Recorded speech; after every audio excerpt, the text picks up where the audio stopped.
अस्सलामुअलैकुम, welcome to learning hub channel. मेरा नाम है हिना। आज हम उर्दू का देखेंगे। इससे पहले मैं एक पार्ट अपलोड कर चुकी हूँ ज़ुबान की आमोजिश और इक्तिसाब का। हमने पिछले पार्ट में पढ़ा था कि ज़ुबान की आमोजिश और इक्तिसाब क्या होती है, किस तरह से होती है, ज़ुबान क्या है, ज़ुबान की तारीफ़ क्या है, ज़ुबान की किस्में कितनी हैं, 3 किस्म की ज़ुबान होती है। उसके बाद बोली और ज़ुबान में फ़र्क क्या होता है, मादरी ज़ुबान क्या होती है, मियारी ज़ुबान किसे कहते हैं और ज़ुबान की खुसूसियत क्या होती है। नोम चॉम्स्की ने क्या कहा है ज़ुबान से मुतालिक। उन्होंने एक लैड डिवाइस दिया था, LAD, LAD language acquisition device. Noam Chomsky का कहना था कि बच्चे में पैदाइशी तौर पर एक उज़ू होता है, जिसको उन्होंने क्या कहा था, क्या नाम दिया था, लैड नाम दिया था। तो ये हमने देखा था पार्ट 1 में। अगर आप देखना चाहते हैं तो डिस्क्रिप्शन बॉक्स में लिंक है, आप देख सकते हैं जाकर।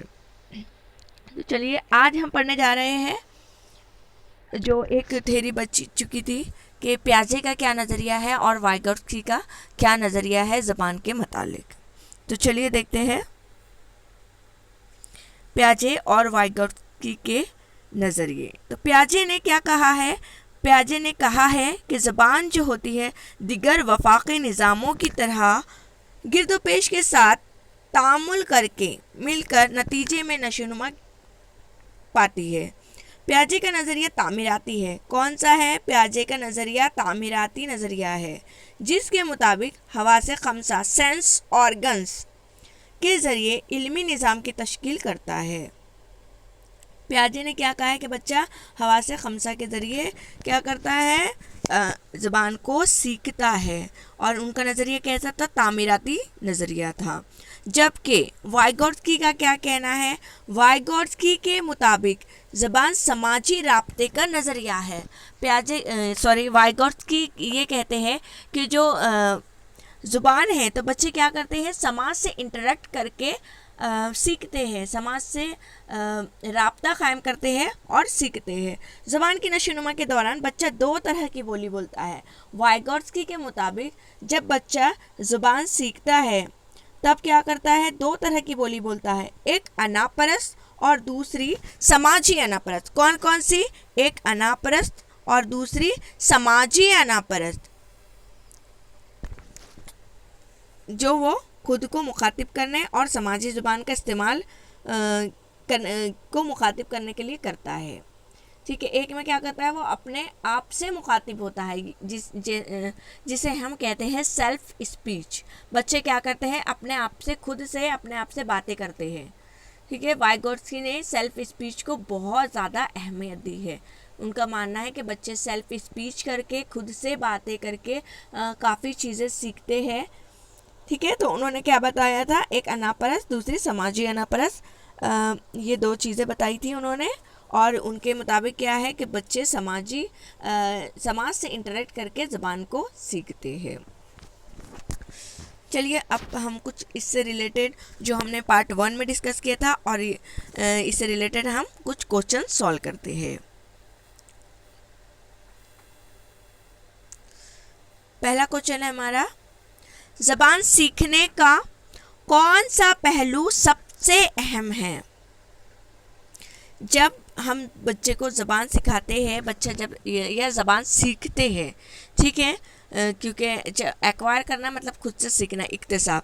तो जब हम ज़बान सीखते हैं, इक्तिसाब करते हैं, तो सबसे पहला और अहम जो पहलू होता है, तो वो पहलू कौन सा होता है? खुशहाल लिसानी माहौल, ज़बान के ग्रामेटिकल क़वायद, सबक पर मबनी सवालात, या ज़बान की दरसी किताब। तो यहाँ पर क्या किया जा रहा है, यहाँ पर इक्तिसाब किया जा रहा है। ठीक है, एक्वायर किया जा रहा है। तो सबसे अहम जो पहलू होगा एक्विजिशन में, तो वो क्या होगा, खुशहाल लिसानी माहौल। जब हम बच्चे को अच्छा एक लिसानी माहौल देंगे, ठीक है, घर में उसको लिसानी माहौल मिलता है, जिसके बाद वो क्या करता है, लैंग्वेज को सीखता है, उर्दू लैंग्वेज को। जैसे कि हमारे घरों में उर्दू लैंग्वेज इस्तेमाल की जाती है, तो बच्चा उसको सुनकर, उसको देखकर, नकल करके क्या करता है, सीखता है। तो इसके लिए सबसे अहम पहलू क्या होगा, खुशहाल लिसानी माहौल। ऑप्शन नंबर ए। दूसरा है ज़बान के हुसूल के लिए अहम है। क्या अहम है? ज़बान के किसके लिए? हुसूल के लिए, हासिल करने के लिए, ज़बान हासिल करने के लिए, ज़बान सीखने के लिए, एक्वायर करने के लिए क्या अहम है?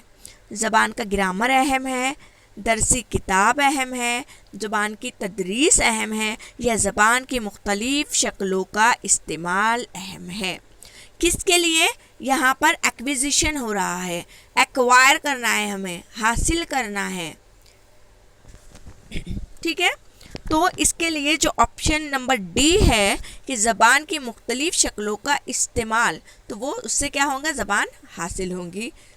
तो ज़बान हासिल करने के लिए अहम क्या है? ज़बान की मुख्तलिफ शक्लों का इस्तेमाल। जब हम ज़बान को ज़्यादा से ज़्यादा इस्तेमाल करेंगे, अपनी डेली रूटीन में लेके आएंगे, ठीक है, तो उससे क्या होगा?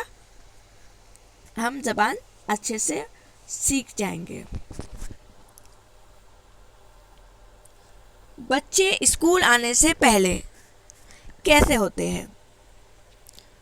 ये पूछा गया है हमसे सवाल ज़बान के मुतालिक। ठीक है, तो ज़बान के मुनज़्ज़म इंतज़ाम में अमली महारत के साथ आते हैं। ज़बान की चारों महारतों पर इख्तियार करके के साथ आते हैं। चार महारतें कौन सी है? L S R W। L से लिसनिंग, S से स्पीकिंग, R से रीडिंग और W से राइटिंग। ठीक है, तो इन ज़बान की चारों महारतों पर इख्तियार के साथ आते हैं, तो ये तो बिल्कुल गलत है, क्योंकि बच्चे जब स्कूल में आते हैं तो चारों महारतें उन्हें नहीं आती है। ठीक है, सादी स्लेट होते हैं, कोरे कागज़ होते हैं, ज़बान को सही तरीके से इस्तेमाल करने के काबिल नहीं। तो ऐसा भी नहीं है, सादी स्लेट तो होते हैं लेकिन उन्हें ज़बान के मुनज़्ज़म इंतज़ाम में अमली महारत होती है। बच्चे सीख कर आते हैं, जब बच्चों को बोलना आ जाता है तभी उनको स्कूल में एडमिट किया जाता है, एडमिशन दिलाया जाता है। वरना जो बिना बोलने वाला बच्चा रहता है, तो यानी कि कम उम्र का बच्चा रहता है, 3 साल से कम उम्र का बच्चा जिन्हें बातचीत करने नहीं आती, उन्हें स्कूल में नहीं डालते हैं हम लोग। तो इसका ऑप्शन नंबर ए जो है वो करेक्ट है कि ज़बान के मुनज़्ज़म इंतज़ाम में अमली महारत के साथ आते हैं। चॉम्स्की के मुताबिक, ठीक है, Noam Chomsky, Noam Chomsky, Noam Chomsky के मुताबिक सही कॉल है क्या है? क्या कहा है नॉम चॉम्स्की ने? नॉम चॉम्स्की ने लैड दिया था, भूलिएगा मत, ये इंग्लिश में भी काम आएगा, हिंदी में भी और उर्दू में भी। LAD, LAD, language acquisition device. तो चॉम्स्की के मुताबिक सही कॉल है ऑप्शन नंबर 1 कि बच्चों में ज़ुबानें सीखने की फितरी सलाहियत होती है। ऑप्शन नंबर बी, बच्चों में ज़ुबानें सीखने की फितरी सलाहियत नहीं होती है। ऑप्शन नंबर सी, बच्चों में ज़ुबानें सीखने की इब्तिदाई सलाहियत महदूद है। ऑप्शन नंबर डी, बच्चों को ग्रामर सीखना ज़रूरी है। तो छोटे बच्चों को तो ग्रामर तो हटा ही दो कि छोटे बच्चों को हम ग्रामर कैसे सिखाएंगे। बच्चों में ज़बानें सीखने की इब्तिदाई सलाहियत महदूद है, ऐसा भी नहीं है। बच्चों में ज़बानें सीखने की फितरी सलाहियत नहीं होती, बिल्कुल गलत। बच्चों में अगर फितरी तौर पर ज़बानें सीखने की सलाहियत नहीं होती तो बच्चे सीख नहीं पाते थे, हमें लैंग्वेज नहीं आती थी, फर्स्ट लैंग्वेज। ठीक है, तो नॉम चॉम्स्की ने क्या कहा था? नॉम चॉम्स्की ने कहा था कि बच्चों में ज़बानें सीखने की फितरी सलाहियत होती है, कुदरती तौर पर बच्चे में सलाहियत होती है, उनमें एक उज़्व ख़ास होता है जिसका उन्होंने क्या नाम दिया था? LAD, language acquisition device. तो ऑप्शन नंबर ए जो है वो करेक्ट है यहाँ पर।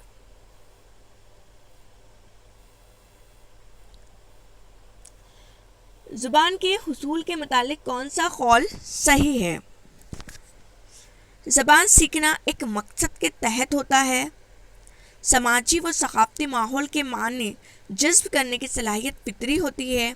ज़बान सीखने बहुत कोशिश करनी पड़ती है, ज़बान सीखने के लिए बहुत कोशिश करनी पड़ती है। ज़बान सीखने में दूसरी ज़बान को दिक्कत होती है। तो ज़बान के हुसूल के मुतालिक जो सही हुसूल करना, हासिल करना, इक्तिसाब कहेंगे जिसे,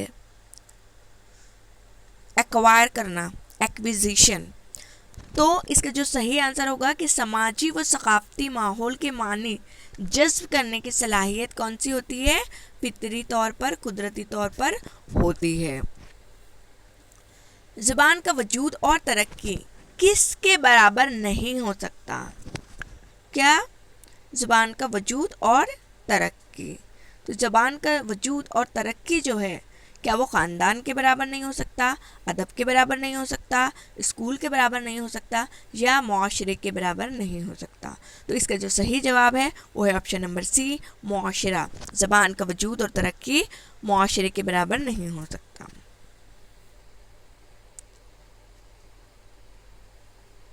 एक बच्चा बुनियादी तौर पर ज़बान सीखता है, ठीक है, बच्चा बुनियादी तौर पर ज़बान सीखता है तो किस तरह से सीखता है? सबसे पहले जो ज़बान की सीखने की जो सीढ़ी है, ज़बान लर्निंग करता है बच्चा, तो सबसे पहले क्या करना पड़ता है? देखिए, अभी हमें इंग्लिश सीखना है, हमारी इंग्लिश वीक है, तो हम चाहते हैं कि हम इंग्लिश सीखें। इसके लिए हमने क्या लगाया? स्पोकन इंग्लिश क्लासेस लगाई। तो सबसे पहला काम हमें क्या दिया जाता है?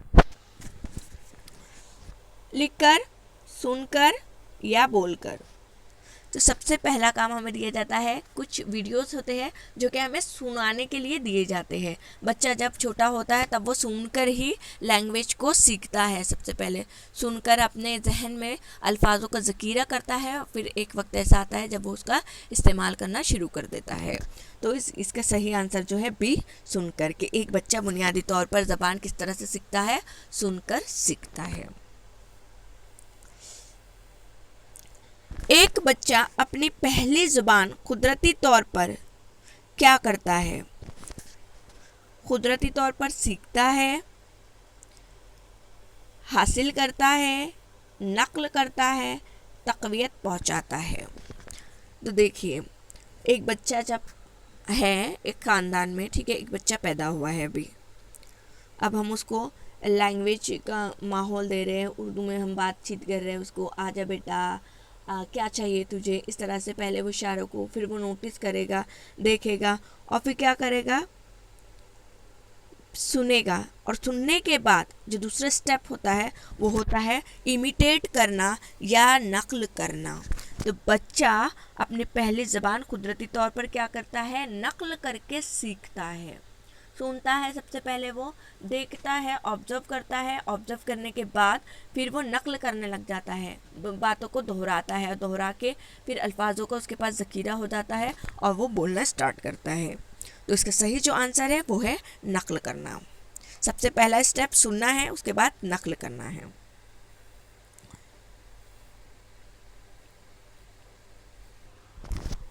तो ये थे हमारे कुछ सवालात। आई होप कि आपको समझ में आया हो। अगर आपने पार्ट 1 नहीं देखा है तो आप देख सकते हैं, डिस्क्रिप्शन बॉक्स में लिंक मिल जाएगा। इसके बाद हम और जो फर्स्ट लैंग्वेज है बच्चे किस तरह से सीखते हैं, और फ़न तालीम यानी कि पेडागोजी क्या होता है, पेडागोजी से रिलेटेड, पेडागोजी को ही फ़न तालीम उर्दू में कहते हैं, तो ये देखेंगे। पहली जो फर्स्ट लैंग्वेज होती है वो किस तरह से सीखी जाती है, सेकंड लैंग्वेज के बारे में कि सेकंड लैंग्वेज किस तरह से एक्वायर की जाती है, ये तमाम चीज़ों के बारे में हम अपने नेक्स्ट वीडियो में आपको बताएंगे। उसका भी लिंक मैं डिस्क्रिप्शन में डाल दूँगी। Thanks for watching this video. अगर आपको अच्छा लगा हो तो लाइक ज़रूर